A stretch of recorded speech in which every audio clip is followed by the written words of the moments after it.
Bismillahirrahmanirrahim. Assalamualaikum warahmatullahi wabarakatuh. Perkenalkan, nama saya Lukia Aliasari dengan NIM 220903502168 dari kelas B Manajemen SDM Internasional.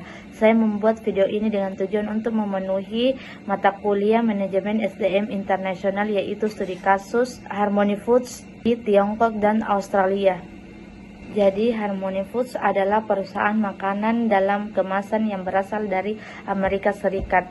Perusahaan ini ingin memperluas usahanya ke negeri dengan membuka pabrik di Tiongkok, karena biayanya tenaga kerjanya di sana lebih murah dan pasarannya lebih besar.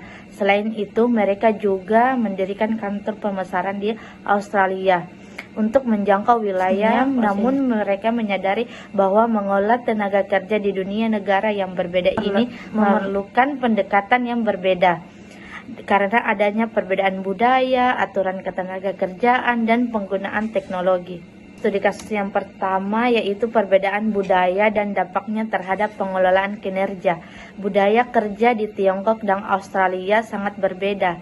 Di Tiongkok, masyarakat cenderung menghargai atasan, bersifat patuh, dan mengutamakan kebersamaan dalam kelompok kerja.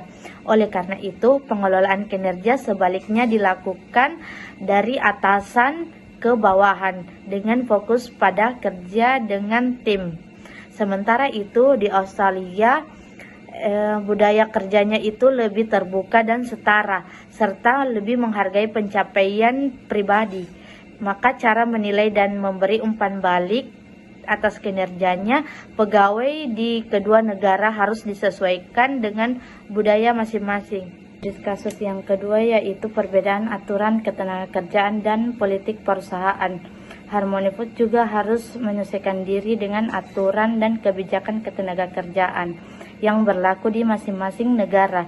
Di Tiongkok, serikat pekerja dikelola oleh pemerintah dan proses pemutusannya itu cukup rumit serta diawasi secara ketat. Sebaliknya di Australia, serikat pekerja sangat aktif dan mandiri. Setiap pemutusan hubungan kerja harus melalui tahap resmi dan negosiasi. Selain itu, Australia menetapkan upah minimum yang cukup tinggi. Karena itu, perusahaan perlu membuat kebijakan ketenagakerjaan yang berbeda untuk masing-masing negara agar tidak melanggar aturan dan tetap menjaga hubungan kerja yang baik.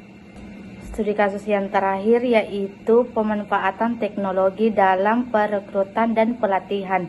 Harmony Foods dapat memanfaatkan teknologi untuk mempercepat proses pencarian calon pegawai serta memberikan pelatihan melalui media pembelajaran daring. Namun isi pelatihan dan cara pencapaiannya harus disesuaikan dengan kebiasaan di masing-masing negara.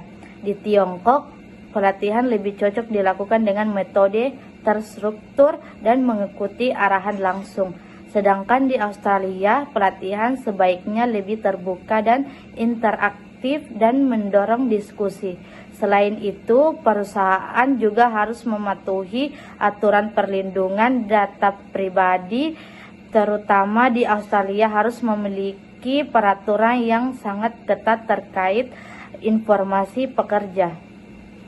Jadi kesimpulannya, keberhasilan Harmony Foods dan melakukan ekspansi internasional sangat bergantung pada kemampuan mereka dalam menyesuaikan strategi pengelolaan tenaga kerja sesuai dengan budaya, aturan, dan kondisi di masing-masing negara. Pendekatan yang memperhatikan perbedaan lokal ini akan membantu perusahaan membangun hubungan kerja yang baik dan mencapai tujuan di usaha di Tiongkok maupun di Australia. Dengan demikian penjelasan saya mengenai studi kasus Harmony Foods.